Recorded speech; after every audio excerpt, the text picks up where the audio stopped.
Okay, let's talk about the periodic table of elements.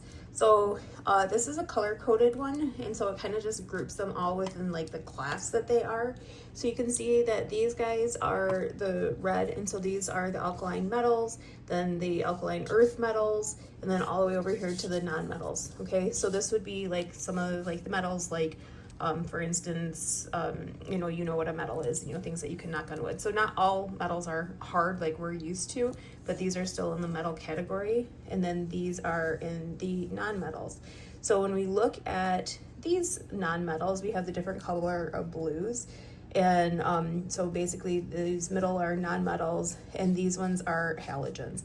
So what a halogen is basically, if you've ever driven down the road and you see like a neon sign, or some rooms have these neon signs, they're filled with these different halogen gases, and depending on what gas they are, they glow different colors. Okay, the guys here on the right side of the table, they're known as more of the stable elements, where the one over here on the left side of the table, these are considered more unstable elements.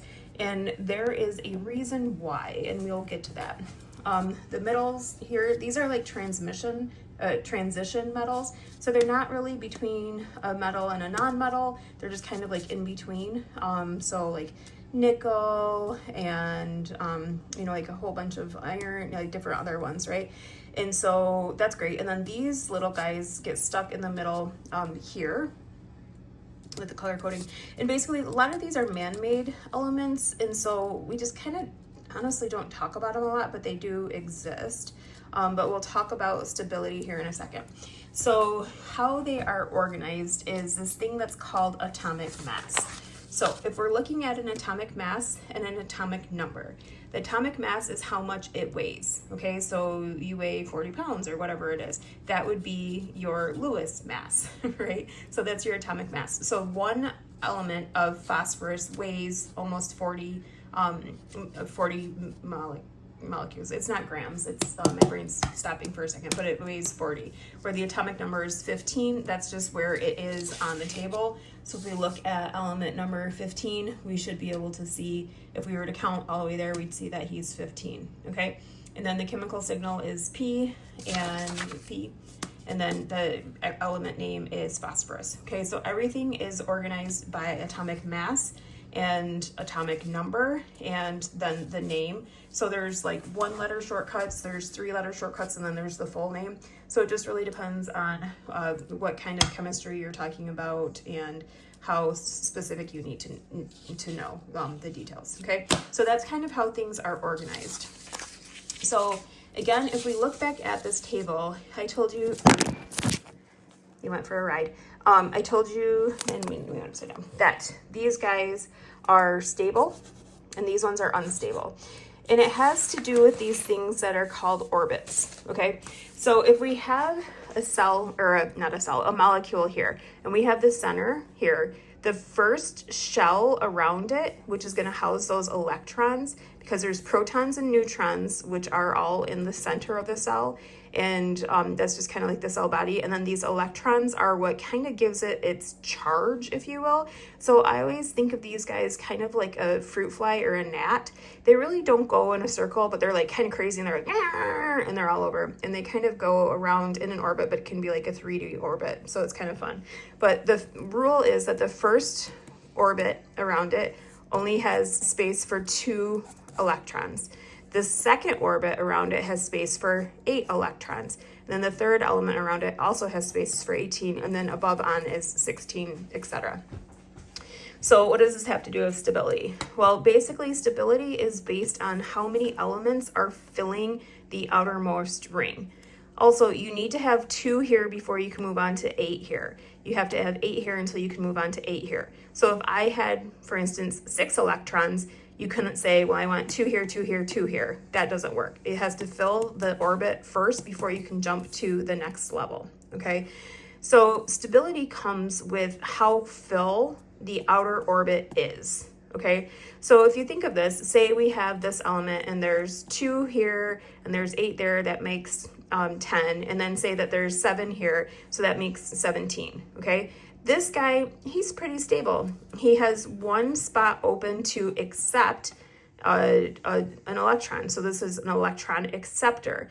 Okay, and so because of that, he's like mostly like, yeah, I'm pretty cool. Okay, I have room for a friend. Yay, hop on board, we're good.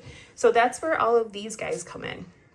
So this one in the farthest corner, they have their outer electron shell completely filled. When you're one step in, this means that they have room for one electron to help fill that. This one means 2 electrons, 3 electrons, 4 electrons, okay, and down the road. Now, that goes true on the other hand too. But these guys, they only have like 1 in their outer shell or 2 in their outer shell. And so they're like, I don't want to, go away from me. You're too hot, go away. And so instead of accepting them to make it full, say they have 2 here and then just 1 in this next shell that can hold 8. Well, it really isn't like full at all, and it's kind of lonely. So this electron, this single electron, is going to want to be donated or bond to something else in order to make it stable. Anytime that we don't have a full outer shell, especially if it's under half of the volume of that outer shell, that can make it very volatile. And that just means like very irritated or just not very stable at all.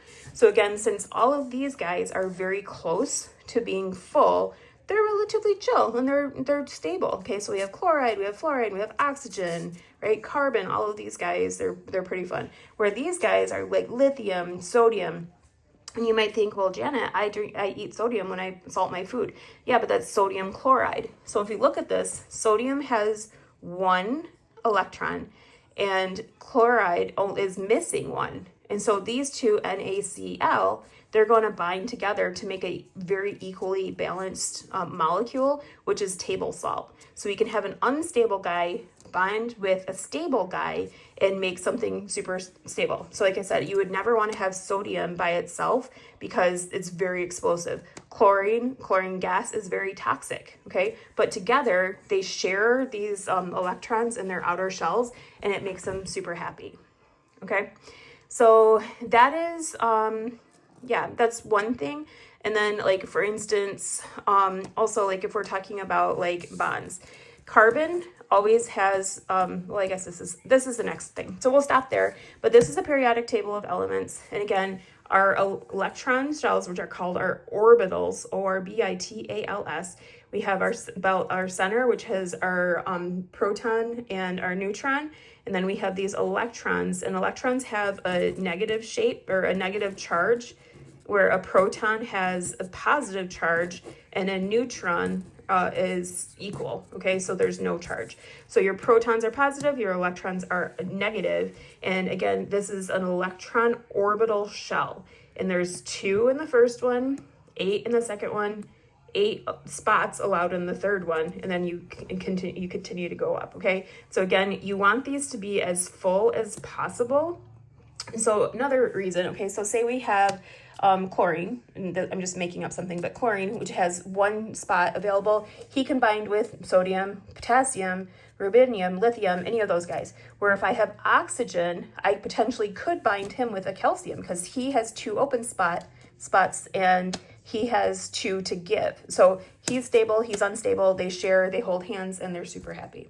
All right, so hopefully that is helpful for you. And again, this is basically how the periodic table of elements is organized, and it's going to be the atomic mass, which is just the weight of that single element.